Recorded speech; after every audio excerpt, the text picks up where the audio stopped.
Hello and welcome back. This is Lake Tahoe Television News. A memorial service and procession through town were held on Saturday for one of Truckee's own fallen soldiers. Brian Collins was a petty officer in the Navy when his helicopter went down off the coast of Virginia on January 8th. Collins was 25 years old. He grew up in Truckee and went to Truckee High School. Before the accident, Collins was in Truckee just before Christmas. As you can see by the footage, a huge turnout for the procession made its way from the mortuary downtown along Donner Pass Road to the high school, where a memorial ceremony was conducted. Hundreds turned out for the memorial service. Several hundred motorcycle riders and veterans turned out to ride in the procession and support the grieving families. The helicopter that crashed carried a 5-man crew that was out on a training mission to find and destroy mines. Collins and one other man were killed in the accident. 2 others were injured and rescued, and one was never found. Collins leaves behind his wife, Cheyenne, his parents, and his sisters. A fund for Cheyenne Collins has been set up at Plumas Bank in Truckee. The Tahoe Regional Planning Agency has a new staff attorney. Jessica Satry is from Reno and has degrees from UC Davis and Stanford University.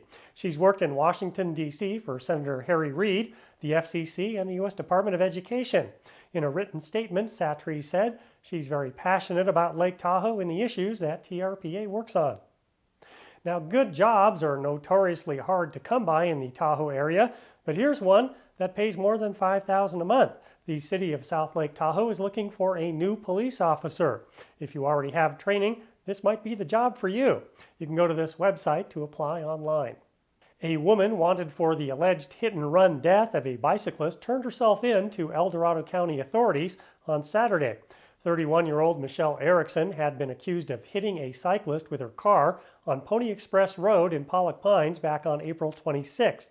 The cyclist died several days later. Erickson was later arrested for DUI but was released on bail. She then dropped off the map.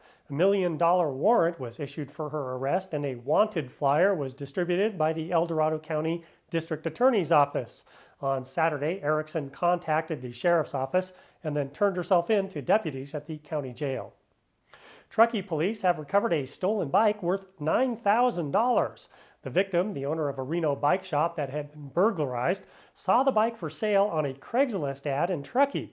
Officers set up a fake buy and met with the seller at a location in Truckee. Police recovered the bike and arrested 3 people for possession of stolen property. Nice looking bike. Planning on getting hitched anytime soon? Well, check out the 2nd annual North Lake Tahoe Wedding Fair. It's being held at Squaw Valley's Olympic Village Lodge this coming Saturday, February 1st. On hand will be vendors and business owners that provide everything one could need to plan a wedding, including cake bakers, florists, musicians, photographers, and event coordinators. Finally, a group of sign-waving protesters were grabbing some attention on Donner Pass Road in Truckee this weekend. And just what were they protesting? Apparently, they are convinced that big corporations and the government are using jets to lace the atmosphere with heavy metals in an effort to change the Earth's climate. As evidence, they point to the contrails that aircraft leave behind as they fly. Contrails are actually formed by the condensation of water vapor formed by the combustion process from jet engines. No need to panic. From the Lake Tahoe Television News Studio, I'm Robert G. Scott.